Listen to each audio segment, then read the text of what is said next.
শখের বয়স থাকতে হাজব্যান্ড ওয়াইফ একে অপরের সাথে সময় কাটানোটা ভীষণ দরকার।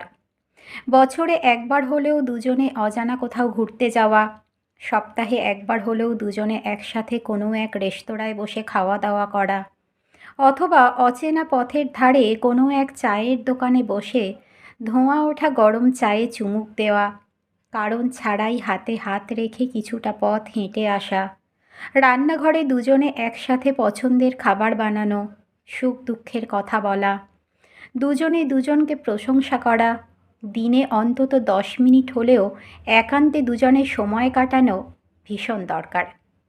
এগুলোই যেন একটা সুন্দর এবং সুস্থ সম্পর্কের মূল্যবান ঔষধ। লোকে হয়তো বলবে আদিক্ষেতা, তাতে কি এলো গেল।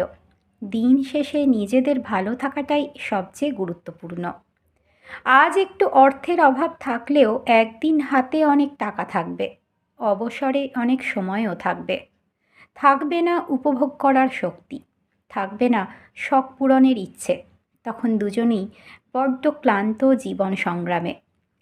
হয়তো দুজনের মধ্যে কোনো একজন থাকবে, আর একজন হয়তো আকাশের তারা হয়ে যাবে। একমাত্র সন্তান সেদিন অনেক বড় হবে, ব্যস্ত হবে সে তার নিজের জীবন নিয়ে। তখন যদি দুজনেই বর্তমান, তবে বলবে হাতে হাত রেখে, আমরা অনেক ভালো কিছু সময় কাটিয়েছি জীবনে।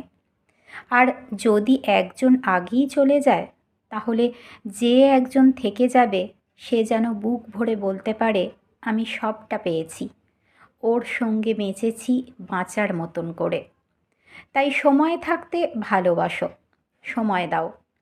আজকের মুহূর্তগুলোই একদিন বেঁচে থাকার শেষ শক্তি হয়ে উঠবে।